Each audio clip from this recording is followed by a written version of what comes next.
Guys अपना अपना camera on करेंगे जल्दी से। हाँ जी। तो मैं आपको बता रहा था, यहाँ तक समझ में आया? तो आपका कैश बढ़ रहा है, आपका क्लोजिंग स्टॉक जितने से पहले मैं एंट्री करता, अब मैं एंट्री कर रहा हूँ 88 से, उसमें से कम हो रहा है। ठीक है? Clear? Because of this transaction मेरा क्लोजिंग स्टॉक अब कम हो जाएगा। फिजिकली जब मैं वेरीफाई करने जाऊंगा तो वो 88 रह जाएगा। ठीक है? और तीसरा इफेक्ट क्या होगा बेटा? आप ऑलरेडी परचेजेस पहले अपनी बुक्स में रिकॉर्ड कर चुके होगे, अब आपने 40,000 की ये सेल्स रिकॉर्ड करी है। तो जो डिफरेंस होगा उतने से मेरा स्टेटमेंट ऑफ P&L, यानी मेरा उतने से मेरा प्रॉफिट बढ़ जाएगा। ठीक है? So this is how it's gonna effect ultimately. Ultimately इस तरीके से इफेक्ट होगा। ठीक है? हम नॉर्मली कहाँ फंस जाते हैं? हम सोचते हैं सिर्फ यही एंट्री हो रही है, तो हम कहते हैं कैश बढ़ रहा है, सेल्स बढ़ रही है। हमें अल्टीमेट इफेक्ट देखना है, तो हमें आगे भी समझना है कि और कहाँ का इम्पैक्ट आ रहा है। और अगर आप ध्यान से देखो तो ये थोड़ा सा डिफिकल्ट लगता है एज कंपेयर टू अगर हम बात करते हैं अकाउंटिंग इक्वेशन की। अकाउंटिंग इक्वेशन में अगर हम सोचे तो ज्यादा आसान लग रहा है, क्या बढ़ रहा है क्या कम हो रहा है, एज कंपेयर टू कि अल्टीमेटली एंट्रीज क्या क्या हो रही है और कहाँ का इम्पैक्ट जा रहा है। तो इसीलिए मैंने आपको बोला था कि इन क्वेश्चंस में अगर आप उस तरह से करोगे तो ज्यादा आसान रहेगा, इंस्टेड ऑफ ये सोचने की कि हमारी जर्नल एंट्रीज क्या हो रही है। क्लियर हो गया?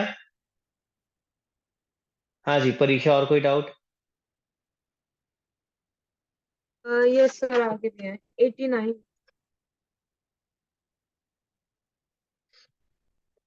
89? हाँ 89 में क्या डाउट है बेटा? सर फॉर्मूला कौन सा यूज करना है वो समझ नहीं आ रहा। एक सेकंड पहले मैं जरा इसको डिलीट कर दूं। अरे कमाल हो गया, डिलीट ही नहीं होके दे रहा।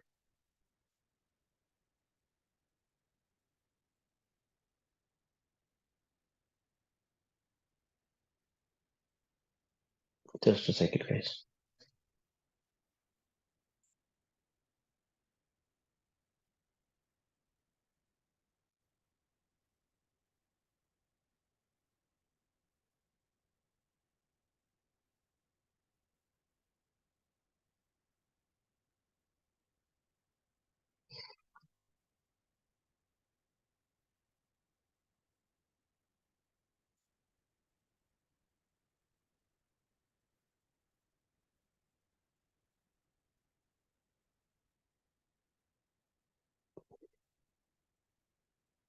Question number 89।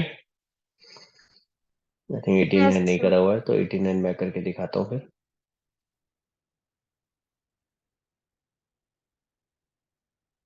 हाँ जी। क्वेश्चन क्या कहता है? A firm normally has a trade receivable equal to 2 months credit cell.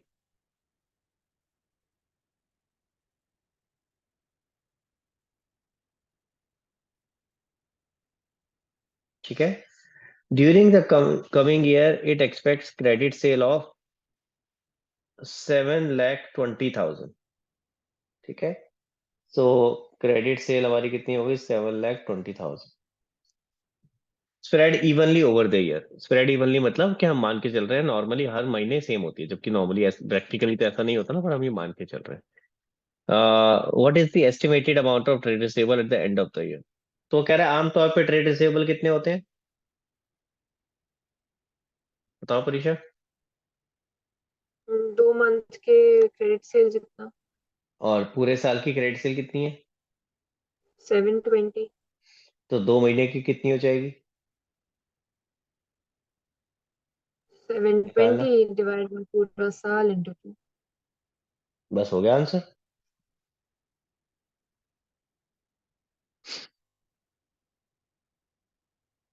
इसमें हमारा कोई वो फॉर्मूला नहीं लगना था, जो टर्नओवर रेशियोज वाला। तो सिंपल बोल रहा था वो। ठीक है?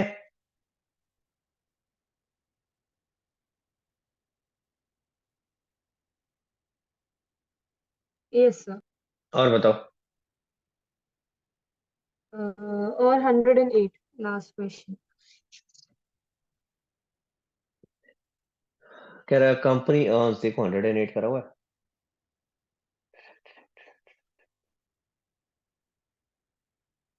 ओए मिल गया, ओए मिल गया, ओए मिल गया। देखो। हाँ परीक्षा। कहता है company has gross profit of 25% on cost for the year ended 31st March 27. Its gross profit was 5 lakh, equity share capital was 10 lakh, reserve and surplus was 2 lakh, long-term loan, non-current assets, compute the working capital turnover ratio of the company. ठीक है, तो जरा पहले देखते हैं क्या क्या दिया हुआ है, उसको जरा लिखना शुरू करते हैं। सर मैंने ओके। कर लिया है क्वेश्चन, हो गया हो गया हो गया। क्या हुआ? अरे मैंने किया हुआ था, वो मैंने सर्कल इसलिए किया था क्योंकि वो लास्ट क्वेश्चन था, मैं कर चुके थे। अच्छा चलो कोई बात नहीं, हो गया ना, बस ठीक है चलो। हाँ जी समीक्षा, क्या डाउट है भाई? बाकी लोगों को हैंड रेस से वो डाउन हो गया, तो जिनके और डाउट्स थे तो प्लीज हैंड रेस कर लो दोबारा से। हाँ समीक्षा, बोलो बेटा, कौन सा question? Sir question 74। 74। 74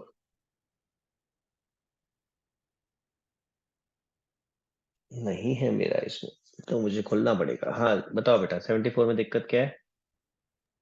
sir answer match नहीं हो रहा। आंसर मैच नहीं हो रहा। Okay. From the following information obtained from the books of Kundan, calculate the inventory turnover ratio for 15 and 16. Only 2015-16 वाला। 16 17 मैच हो गया। वो वैसे ही हो जाएगा ना सेम, इसलिए। चलो देखते हैं। हाँ जी, क्वेश्चन क्या कह रहा है? क्वेश्चन नंबर 74 निकालना क्या है हमें? इन्वेंट्री टर्नओवर रेशियो, फॉर्मूला बताओ बेटा। कॉग्स अपॉन, अपॉन क्या था, अपॉन वो एवरेज इन्वेंट्री। कोई बात नहीं, होता होता है। देखो अब रेवेन्यू फॉर ऑपरेशन क्या है? वो दे रखा है 50 lakhs, और क्वेश्चन में दे रखा है gross profit is 25% on cost. तो 25% तो इसका तो नहीं निकाला 50 लाख का। No sir. तो अगर मेरे को बोला है gross profit is 25% of cost, यानी हो गया 1/4 ऑफ कॉस्ट, यानी सेल्स का सर ये कितना होगा? ऑन कॉस्ट है ना, तो ये 25/125 नहीं होगा? कैसी बातें कर रही है? सर मैंने 25%। हाँ। 25% यानी क्या हुआ? 25/100। यस। 25/125 तब होता है जब हम बात करते हैं बिफोर और आफ्टर वाली। Okay sir. मैनेजर कमीशन याद करो। यस याद आ सर। रहा है? 25% of net profit after such commission, तब होता था ये। ठीक है, तो 25% हो गया 1/4, 1/4 का कॉस्ट है, तो सेल्स का कितना होगा? अब हो जाएगा। यही गड़बड़ करी थी। Yes sir. Yes sir. छोड़ दूं अब? सर एक बार ये कैसा है आपका 1/5? Profit is equal to 1/x of cost. 11th में सिखाया था ये। Is equal to 1/x plus 1 of sales. ये फॉर्मूला सिखाया था कि अगर कॉस्ट का 1/x होता है तो सेल्स का 1/x+1 होता है। तो अगर 1/4 है कॉस्ट का तो सेल्स का होगा 1/5, अगर 1/3 है कॉस्ट का तो सेल्स का होगा 1/4। ठीक है, और लॉस के केस में ये उल्टा हो जाता है, माइनस हो जाता है। 1/x ऑफ कॉस्ट है तो ये हो जाएगा 1/x-1 ऑफ सेल्स। तरीके इसको निकालने के और भी बहुत होते हैं। आप एक्स मान के भी कर सकते हो, कॉस्ट को एक्स मान लिया, उसके हिसाब से एक्स को सॉल्व कर लिया मैथमेटिकल इक्वेशन बना के। याद करो 11th में 3 तरीके से गए थे, दूसरा 100 अज्यूम करके भी कर सकते हो। याद आ रहा है? हाँ जी समीक्षा, और बताओ। सर क्वेश्चन 92 सर, उसमें भी इंक्रीज डिक्रीज बताना है, लेकिन वैसे ही करना है जैसे आईटीआर में किया था। बिल्कुल वैसे ही करना है आपको। देखो सर ये सारे ट्रेड क्वेश्चंस, रिसीवेबल वाला है। बेटा कोई सा भी हो तरीका तो सेम ही है। नहीं सर, पुराने वाले में जैसे 80, अगर 8:1 है तो 80,000 1 लाख वगैरह कुछ लेके करते थे ना। हाँ तो वही करेंगे बेटा। Okay sir. सब में ये तो सारा, चाहे कोई सा भी रेशियो है, टाइप ऑफ क्वेश्चंस तो वैसे ही है बेटा। Okay sir. तो सर वैसे ही और होगा। क्वेश्चन 94। 94 में क्या दिक्कत आया? 94 में सर आंसर नहीं आया। ओके, चलो देखते हैं एक बार।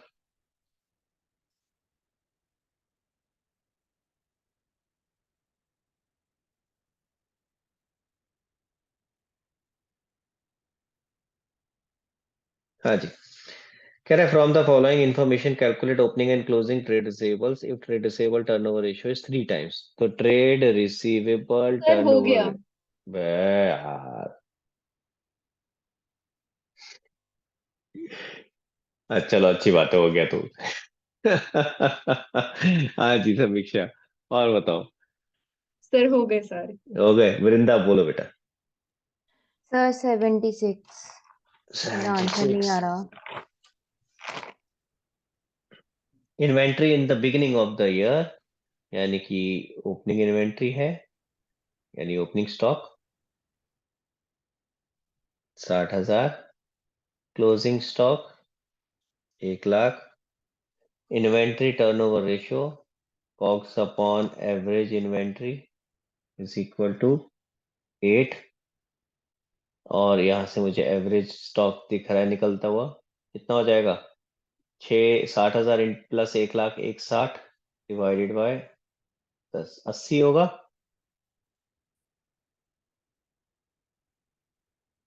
हाँ जी, ठीक कर रहा हूं मैं?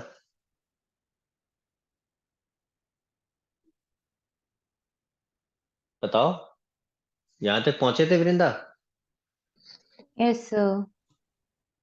सेल्स कितना है? Is 25% above cost. तो जो मेरी कॉस्ट है उसका 25% ज्यादा है।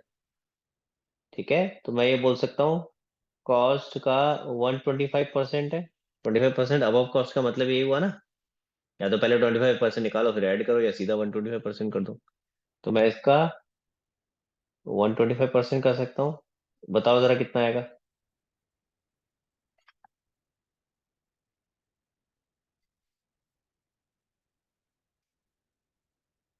हाँ जी बताओ बेटा।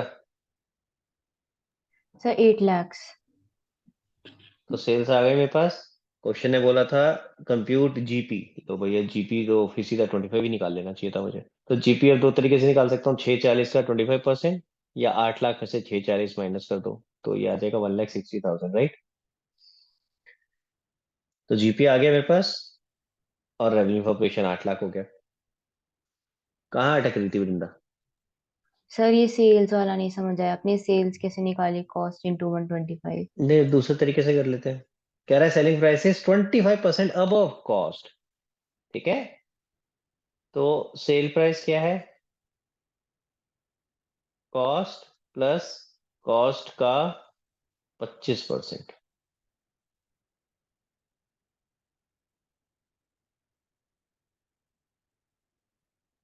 ठीक है, समझ में आया मैंने क्या लिखा? Okay sir. ठीक है, तो अब कॉस्ट प्लस कॉस्ट का 25% किया है। अगर मैं इसका एलसीएम लूंगा तो क्या होगा? ये 100 मेरा यहाँ मल्टीप्लाई हो जाएगा ना, इंटू 100 हो जाएगा जब एलसीएम लूंगा। तो एक तरह से क्या आ जाएगा? कॉस्ट का 125%, 100 प्लस 25, 125 हो जाएगा ना।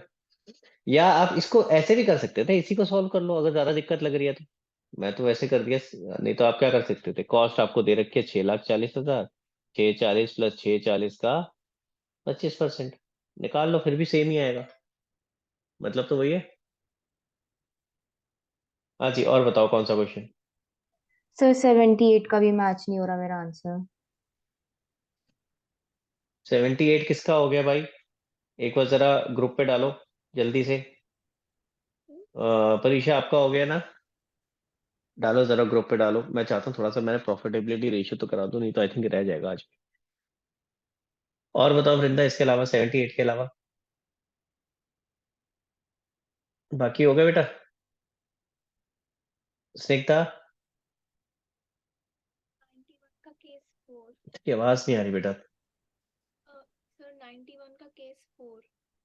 90 का केस 4, 91।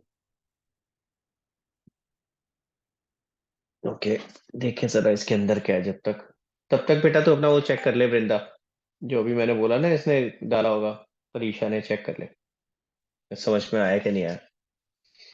91 का केस फोर कहता है cost of revenue for operation यानी कॉग्स दे रखा है 4,50,000। GP on sales, GP on sales is equal to 20%, या मैं इसको बोल सकता हूँ gross profit is 20% of sale. समझ आया? तो जीपी ऑन सेल्स बोलो या मैं ऐसे लिखूं, एक ही बात है। तो ये मुझे पता चल रहा है 20% किसका, सेल्स का। ये ध्यान इसलिए देना जरूरी है कि वो कॉस्ट का दिया हुआ है 20% या सेल्स का दिया हुआ है, दोनों का दोनों तरीके से बताया जा सकता है कि प्रॉफिट किसका percentage, as a percentage of cost है या as a percentage of sales है। कैश सेल दे रखी है आपको 25% ऑफ नेट क्रेडिट सेल। ठीक है, उसके बाद क्या दिया हुआ है, ओपनिंग ट्रेड रिसेबल और क्लोजिंग ट्रेड रिसेबल निकालना क्या है अपने को। क्वेश्चन ने क्या मांगा है, trade receivable turnover ratio, formula बताओ बेटा। on average trade थोड़ा जोर से बोल, स्निग्ध आवाज नहीं आ रही बेटा। net credit sales upon average trade receivable.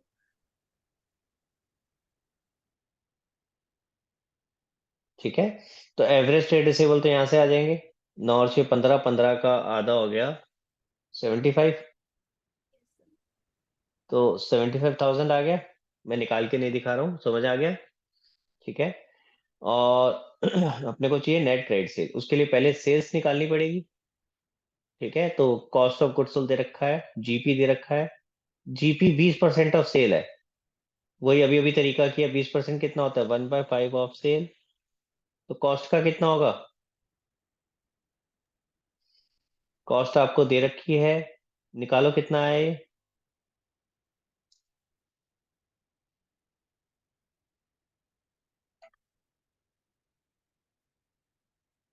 I think ये आएगा, चेक करो जरा। मेरी कैलकुलेशन बहुत अच्छी है तो इसलिए चेक कर लो एक बार।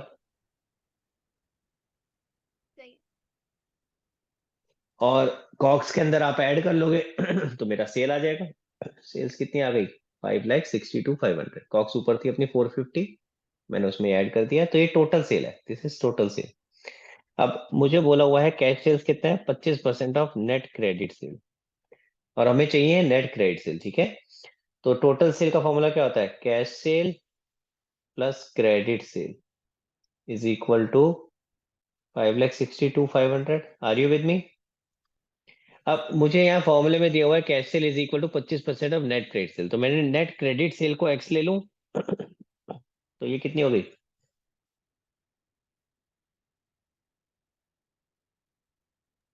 देखो आर यू विद मी और नॉट। yes, sir.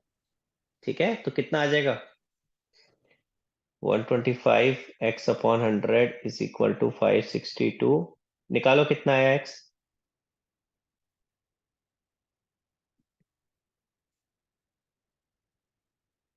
बताओ जरा कैलकुलेट करके। अब तो बड़ा जोर से बोलो थोड़ा। 4,50,000. 4,50,000। ओके, बस अब इसको फॉर्मूले में डाल दो, देखो आंसर मैच हुआ कि नहीं। अब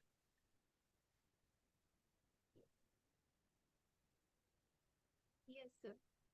तो कहाँ गड़बड़ करी थी आपने, ये चेक करो। GP वाला निकालने में. वही 1/5 1/4 वाली पॉइंट समझ नहीं आया था, कोई बात नहीं, अभी क्लियर हो गया, फॉर्मूला नोट कर लिया। हाँ बताओ स्निग्धा, और कोई डाउट हो गया? हाँ परीक्षा। सर जब ग्रॉस प्रॉफिट और परसेंटेज गिवन हो, लाइक ग्रॉस प्रॉफिट 25%, तो किसका ये नहीं निकालेंगे? बताया कि ये कॉस्ट का है या ये सेल्स का है। ठीक है, सो नॉर्मली ऐसे केस में आपको अजम्पशन लिखनी चाहिए। ठीक है, कि in the absence of information we are assuming this gross profit is a percentage of so and so, और नॉर्मली किसका होगा, सेल्स का। रीजन बीइंग, जब आप जीपी रेशियो निकालते हो तो किसका निकाल रहे होते हो, सेल्स का ले रहे होते हो ना। सेल्स। हाँ, तो इसीलिए मैं आपको दोनों तरीके से बताता हूँ। हम जब आम भाषा में बात करते हैं तो हम जीपी जब बोलते हैं वो हम कॉस्ट का परसेंटेज बोलते हैं। हम जब प्रैक्टिकली आम भाषा में बात करते हैं तो हम हमेशा कॉस्ट का बोल रहे होते हैं। लेकिन जब आप यहाँ पे क्वेश्चंस में करोगे तो आप नॉर्मली सेल्स का ले रहे होगे, क्योंकि जब हम जीपी रेशियो निकालते हैं तो सेल्स के बेसिस पे करते हैं। ठीक है, तो अगर क्वेश्चन में साइलेंट है then it is better to assume it as a percentage of sales. In any case, चाहे आप कुछ भी अजम्पशन करो, लिख जरूर देना अगर क्वेश्चन में मिसिंग है कि in the absence of information we have assume, ताकि अगर क्वेश्चन में टीचर ने कुछ और तरीके से अज्यूम किया हुआ था तो आपकी अजम्पशन गलत नहीं मानी जाएगी, क्योंकि जब क्वेश्चन ने दिया नहीं है तो भाई उसमें हम क्या कर सकते हैं। ठीक है, और किसी का कोई डाउट? वेरी गुड, चलो अब आगे चलते हैं जल्दी से। थोड़ा सा टाइम और लेंगे बेटा, मेरे को प्रॉफिटेबिलिटी रेशियो थोड़ा आपको कराना है जो कि जरूरी है। सॉरी गाइस, मेरा थोड़ा गला खराब हो रहा है काफी।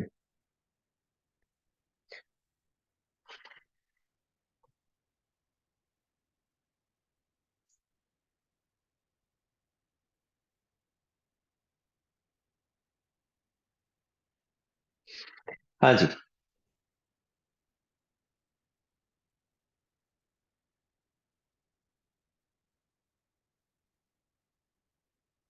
ओके, उप्स, सॉरी, जस्ट सेकेंड। हाँ जी, देखो, सो टोटल आपके प्रॉफिटेबिलिटी रेशियोज अगर आप देखोगे तो ये टोटल 5 रेशियोज हैं जो हमें करनी है। ठीक है, क्या क्या रेशियोज है जरा समझते हैं। सबसे पहली है ग्रॉस प्रॉफिट रेशियो। अब इनको याद करने का तरीका क्या है? ठीक है, इनको याद करने का तरीका बता रहा हूं आपको, उसको फोकस करेंगे। जितनी भी रेशियोज होंगी उनमें सब में नीचे बेस होगा नेट सेल्स और मल्टीप्लाई होगा 100 से। ठीक है, तो आपको याद रखना है जो भी रेशियो बोलिए ग्रॉस प्रॉफिट रेशियो, तो नीचे तो क्या आएगा, नेट सेल्स इंटू 100। अब कौन सी बोलिए, ग्रॉस प्रॉफिट रेशियो, तो ऊपर न्यूमरेटर में क्या आ जाएगा, जो रेशियो का नाम है। तो अगर ग्रॉस प्रॉफिट रेशियो है तो ऊपर न्यूमरेटर में ग्रॉस प्रॉफिट आ गया।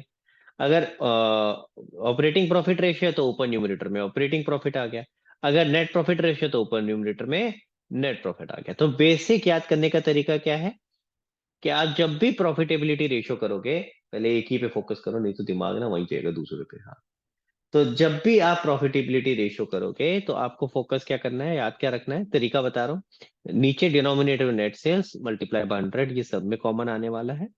जो रेशियो है, जिसका जो रेशियो का नाम है, वो ऊपर न्यूमरेटर में आ जाएगा। Are you with me? पहले हम रेशियो के फॉर्मूले समझ रहे हैं, मैं सारे फॉर्मूले आपको बता रहा हूँ, फिर एक एक करके इनको निकालने की बात करेंगे कि जो जो आइटम है फॉर्मूले के अंदर उसको कैसे निकालते हैं। क्लियर हो गया? यहां तक समझ आया? ठीक है, तो पहली रेशियो थी ग्रॉस प्रॉफिट रेशियो, फॉर्मूला क्या बना, gross profit upon net sales into 100। ठीक है, अब दूसरी रेशियो, अरुणिमा, दूसरी रेशियो मैं आपको बोल रहा हूं, सोच करके बताना। ऑपरेटिंग रेशियो, फॉर्मूला क्या बनेगा? Operating profit upon net sales into 100. Okay, मैंने क्या ऑपरेटिंग प्रॉफिट रेशियो बोला था? सर लग तो यही रहा था कि यही होगा, है ना। जैसे ग्रॉस प्रॉफिट रेशियो था, ऐसे लगा ऑपरेटिंग रेशियो यही होगा। बट मैंने ऑपरेटिंग प्रॉफिट रेशियो नहीं बोला था, ध्यान से सुनना, मैंने क्या कहा था, operating ratio. So there is a difference between operating ratio and operating profit ratio. Operating profit ratio अलग है, ऑपरेटिंग रेशियो अलग है। तो भला अब ये क्या रह गया भाई, मैं क्या लिखूं ऊपर न्यूमरेटर में, ऑपरेटिंग, व्हाट इज ऑपरेटिंग, कुछ तो आएगा ना आगे साथ में। सो एक्चुअली इसका नाम ऑपरेटिंग रेशियो नहीं होना चाहिए, इसका नाम होना चाहिए ऑपरेटिंग कॉस्ट रेशियो। लेकिन इसको लिखा जाता है कैसे, ऑपरेटिंग रेशियो की तरह, ये देखो, समझ आया? तो क्वेश्चन में जब आती है कैलकुलेट ऑपरेटिंग रेशियो, तो समझ जाओ ये कौन सी रेशियो मांग रहा है, operating cost ratio. And once you know this कि ऑपरेटिंग कॉस्ट रेशियो मांग रहा है, फिर तो फॉर्मूला क्लियर है। क्यों अरुणिमा? तो क्या फॉर्मूला बना, operating cost upon net sales into 100। समझ आई बात? क्लियर है? तो इसलिए ध्यान रखना है, ऑपरेटिंग रेशियो अलग है, ऑपरेटिंग प्रॉफिट रेशियो अलग है। Operating ratio signifies operating cost ratio. अब मुझे समझ नहीं आता, अगर ये रेशियो का नाम यही लिख देते ऑपरेटिंग कॉस्ट रेशियो, तो इनका क्या जाता, हमारे लिए आसान हो जाता याद करना, है ना। भाई मैं कुछ नहीं कर सकता, जो है सो है। ठीक है, तो मैं कोशिश कर रहा हूँ आपको जिस तरीके से बेटर याद करा सकूं।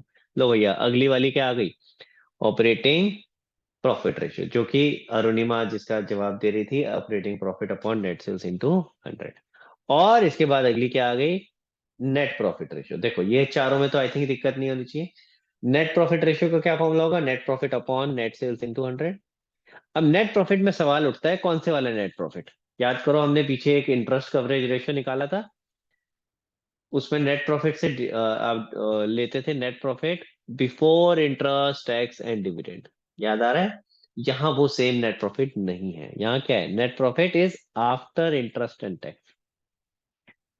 ठीक है, क्लियर। तो ये बात याद रखनी है, ये कौन सा वाला नेट प्रॉफिट है, इंटरेस्ट और टैक्स माइनस करने के बाद। डिविडेंड नहीं लिया है सिर्फ हमने, सिर्फ आफ्टर इंटरेस्ट और टैक्स लिया, क्योंकि dividend is an appropriation, interest and tax is a expense, तो हम वो एक्सपेंस माइनस करके नेट प्रॉफिट निकाल रहे हैं कि कितना बना। क्लियर हो गया गाइस।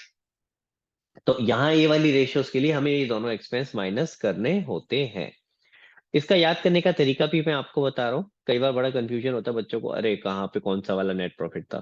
तो आप सिंपल याद रखोगे, सब जगह नेट प्रॉफिट कौन सा होगा, net profit before interest tax and dividend, except net profit ratio. This is how you should remember. Clear हुआ। ठीक है, तो आपको कैसे याद रखना है कि नेट प्रॉफिट का कहीं भी डिस्कशन होगा तो कौन सा नेट प्रॉफिट होगा, net profit before interest tax and dividend. लेकिन जब नेट प्रॉफिट रेशियो की बात आएगी, उसकी खुद की रेशियो की बात आएगी, तब आप यहां कौन सा लोगे, net profit after interest and tax. Clear हो गया। पहले ये चार रेशियोज में बताओ किसी को कोई दिक्कत। अभी मैं ये नहीं पूछ रहा हूँ कि ऑपरेटिंग कॉस्ट क्या है, ऑपरेटिंग प्रॉफिट क्या है, ये सब डिस्कस नहीं कर रहे हैं, इस पे मैं आऊंगा। फॉर्मूले कैसे डिराइव करने हैं वो आ गया समझ में, ये चारों फॉर्मूले कैसे बनाने हैं वो समझ में आ गया। थम्स अप करके बताओ प्लीज एक बार, और अपना अपना कैमरा ऑन कर लो प्लीज। Very good, great. तो अगर आप देखोगे चारों फॉर्मूलेज में एक कॉमन है, एक चीज, नेट सेल्स नीचे डिनोमिनेटर में है, मल्टीप्लाई में 100 हो रहा है, और जो रेशो का नाम है वो रेशो का नाम ऊपर न्यूमरेटर में आ रहा है। This is easiest way to remember this. एक आखिरी रेशो है जिसके अंदर ये जो हमने तरीका बताया था वो नहीं लगेगा, वहां एक्सेप्शन है। यानी जो अभी तरीका बता रहा हूँ, सब जगह डिनोमिनेटर में नेट सेल्स है, मल्टीप्लाई बाय 100 है। अब यहाँ डिनोमिनेटर में नेट सेल्स नहीं है, यहाँ कुछ और होगा, तो देखते हैं क्या है। Last ratio, this is the last ratio.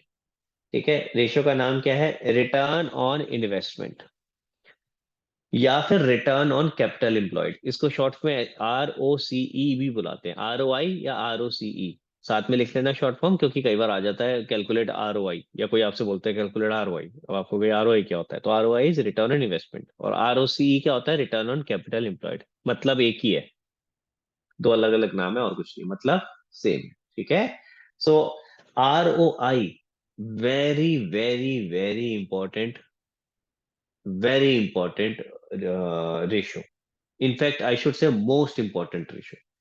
जितने भी बिजनेसेस हैं सबसे ज्यादा इंपॉर्टेंट रेशियो यही होती है, ये देखने के लिए कि हमारा बिजनेस कैसा कर रहा है। इसका सिंपल मतलब होता है, अगर आप इसका फॉर्मूला समझोगे, क्या है, नेट प्रॉफिट कौन सा है, देखो before interest tax and dividend. मैंने क्यों बोला था सब जगह ये मान के चलना कि कहीं भी नेट प्रॉफिट होगा तो कौन सा होगा, before interest tax and dividend, क्योंकि देखो यहाँ भी यही है और इंटरेस्ट कवरेज रेशियो में भी यही था। सिर्फ एक्सेप्शन कौन सा है, नेट प्रॉफिट रेशियो। सब जगह यही लेके चलो, जब भी नेट प्रॉफिट लिखूंगा तो कौन सा, before interest tax and dividend, except जो नेट प्रॉफिट की खुद की रेशियो है, यानी नेट प्रॉफिट रेशियो, वहां पे आपका आफ्टर इंटरेस्ट एंड टैक्स होगा। क्लियर हो गया गाइस।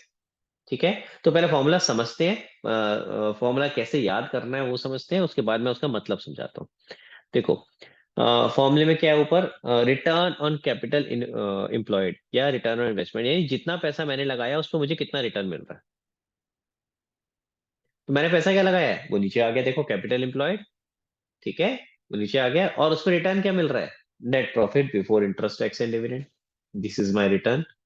ये फॉर्मूला आपको साफ साफ ये बताता है कि अगर मान लो ये रिटर्न ऑन कैपिटल एम्प्लॉयड आता है 20%, तो इसका मतलब क्या है, इसका मतलब है कि अगर मैंने 100 रुपए लगाए हैं बिजनेस में, तो 20 रुपया रिटर्न उसमें मिल रहा है, कि बिजनेस हमें कितना कमा के दे रहा है। समझ आया। ठीक है, अगर ऊपर वाला हम देखें, देखो ये तो आपका जो ऊपर वाली रेशियो है, सपोज ग्रॉस प्रॉफिट रेशियो है, तो वो तो ये बता रहे हैं कि सेल्स का कितना परसेंट ग्रॉस प्रॉफिट है, यानी कितना मार्जिन आप कमाते हो सेल्स के ऊपर। पर ये थोड़ी ना बता रहे कि कितना पैसा लगाया तो उस पर कितना परसेंटेज आप प्रॉफिट कमा रहे हो। हो सकता है आपने पैसा लगाया हो 1 करोड़ और प्रॉफिट कमा रहे हो सिर्फ 20,000, लेकिन आप मुझसे कहो नहीं नहीं मैं सेल्स का तो 1 लाख की सेल करता हूँ उस पे 20,000 कमा रहा हूँ। ओ भाई, 1 करोड़ लगा के 1 लाख की सेल करके फायदा क्या होगा? मैं तो अगर पैसे पे देखूंगे मेरे को रिटर्न कितना मिल रहा है, तो वो तो असली इंडिकेटर क्या है? असली इंडिकेटर वही रिटर्न ऑन इन्वेस्टमेंट। समझ आया? क्लियर हुआ? तो इसलिए मोस्ट इंपॉर्टेंट रेशियो जब भी आपको डिसीजन लेना होगा तो कौन सी होगी? रिटर्न ऑन इन्वेस्टमेंट या रिटर्न ऑन कैपिटल एम्प्लॉयड। बाकी रेशियोज भी हेल्पफुल होती हैं, लेकिन सबसे ज्यादा इंपॉर्टेंट ये होती है। ये साफ साफ सीधी सीधी दिखाती है कि जितना पैसा आपने लगाया उस पर आपको क्या रिटर्न मिल रहा है। तो आप बाकी सारे बिजनेसेस से इजीली कंपेयर कर पाते हो कि भाई मैंने अगर मान लो किसी बिजनेस में पैसे लगाए 100 रुपए, तो मेरे को वहां कितने मिल रहे हैं और यहाँ कितने मिल रहे हैं। क्लियर हुआ? गाइस अपना अपना कैमरा ऑन करो प्लीज।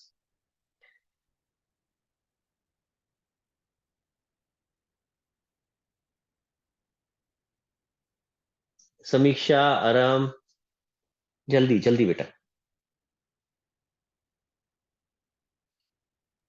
सर वो मेरी प्रॉब्लम रहती है ना, आपको पता है ना, वो इसलिए।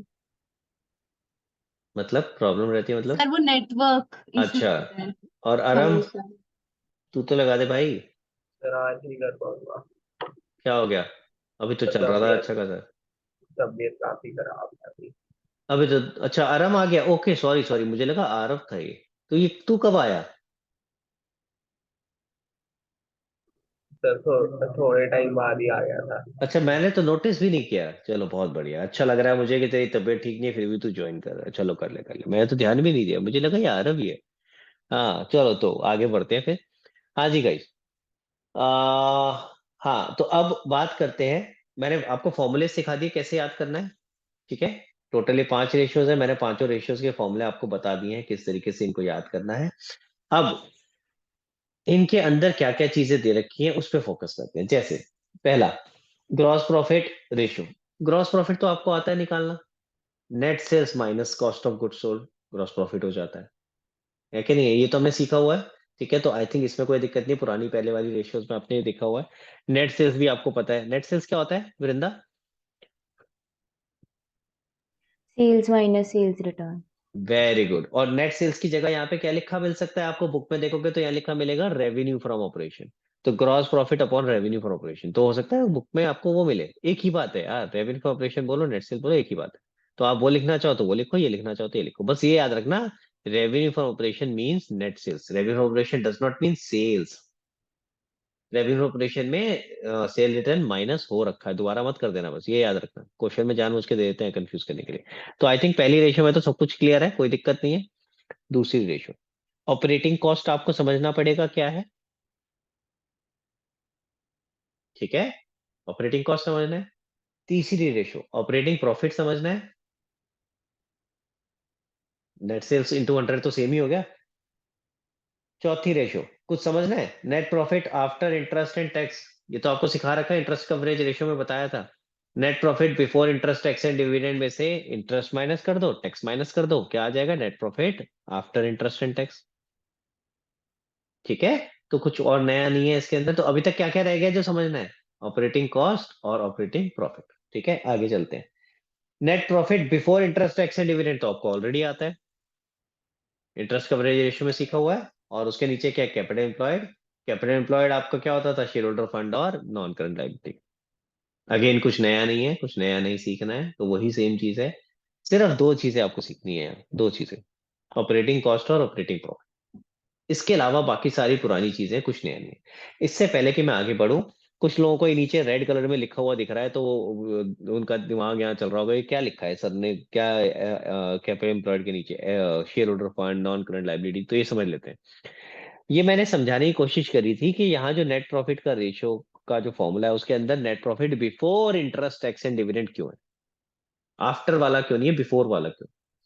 क्योंकि जब हम बात कर रहे हैं कैपिटल एम्प्लॉयड की, तो कैपिटल एम्प्लॉयड में क्या आता है? शेयर होल्डर फंड और non current liability. Share holders को रिटर्न क्या मिलती है? जो डिविडेंड है या जो प्रॉफिट है वो। और नॉन करंट लायबिलिटी जैसे कि लोन, डिवेंचर, इनको रिटर्न क्या मिलता है? इंटरेस्ट। तो हमें ऐसा नेट प्रॉफिट चाहिए ना जिसके अंदर अभी ये दोनों चीजें हो। समझ आ रहा है मेरी बात? ठीक है, तो वो कौन सा होगा? Net profit before interest, interest minus करने से पहले वाला। समझ आ रही है बात? तो इसके अंदर हमारा नेट प्रॉफिट वो भी हो गया जो हम शेयर होल्डर्स को बांटेंगे, और इसके अंदर इंटरेस्ट भी इंक्लूडेड है। Clear? That is the reason why we take net profit before interest, tax and dividend. तो कभी कंफ्यूज हो जाओ तो वैसे तो मैंने तरीका आपको बता दिया है क्या है, सब जगह यही आएगा, net profit before interest, tax and dividend, except जो इसकी खुद की रेशियो है, नेट प्रॉफिट की खुद की रेशियो है, यानी नेट प्रॉफिट रेशियो, वहां आफ्टर आता है। क्लियर हो गया? यहां तक किसी को कोई डाउट? पक्का? एक और ये फॉर्मूला है जो आपको याद रखना है। ये जो ऊपर दो रेशियो बताई थी ना, सेकंड और थर्ड, ऑपरेटिंग रेशियो और ऑपरेटिंग प्रॉफिट रेशियो, इन दोनों रेशियोज को अगर ऐड करो तो हमारा रेशियो क्या बनेगी? 100%। यानी अगर ऑपरेटिंग रेशियो मेरी 20% है तो ऑपरेटिंग प्रॉफिट रेशियो क्या होगी? 80। अगर ऑपरेटिंग रेशियो मेरी 70% है तो ऑपरेटिंग प्रॉफिट रेशियो क्या होगी? 30। समझ आ रहा है? क्लियर है? तो ये याद रखना है, इन दोनों को कंबाइन करो तो रेशियो हमारी क्या बन जाएगी? 100%। ठीक है? क्लियर हो गया? अब बस दो चीजें समझनी है, ऑपरेटिंग कॉस्ट क्या है और ऑपरेटिंग प्रॉफिट क्या है। Are you with me? मैंने सही बोला वृंदा? बाकी सब समझ में आ गया? बाकी कुछ रह गया समझने के लिए? चलो फिर आगे चलते हैं, जल्दी से समझते हैं ऑपरेटिंग प्रॉफिट और ऑपरेटिंग कॉस्ट। पहले बात करते हैं ऑपरेटिंग कॉस्ट की। ओके, ट्रेडिशनल आपका जो ट्रेडिंग प्रॉफिट एंड लॉस होता था ऐसा सा दिखता था? क्यों वृंदा, सही बोल रहा हूं मैं? Yes sir.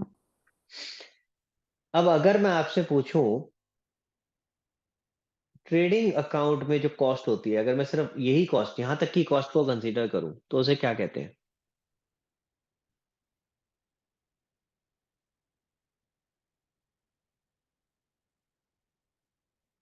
कोशिश करो, सोचो। इस लेवल तक की कॉस्ट को क्या कहते हैं? ट्रेडिंग अकाउंट तक की जितनी भी कॉस्ट है, अगर मैं सिर्फ उसी को कंसीडर करूं तो क्या कहते हैं? Cost of good sold. Very good, I am happy. देखो पता है मेरे को लगा था तू हार मान जाएगी, नहीं आ रहा, दिमाग क्लिक नहीं कर रहा, तो नहीं कर रहा भाई, है ना? मुझे लग रहा था यही होने वाला है कि कहेगी नहीं सर समझ ही नहीं आ रहा, पता नहीं क्या बोल रहे हो। अगर हम इस लेवल तक की कॉस्ट की बात करते हैं तो उसे क्या कहते हैं? Cost of goods sold. क्या होता था उसके अंदर कॉस्ट ऑफ गुड्स सोल्ड में? Opening stock plus purchases plus direct expense minus closing stock, यही तो होता है। ठीक है, तो अगर हम यहां तक की लेवल की बात कर रहे हैं तो जो कॉस्ट है उसे हम कहते हैं कॉस्ट ऑफ गुड्स सोल्ड।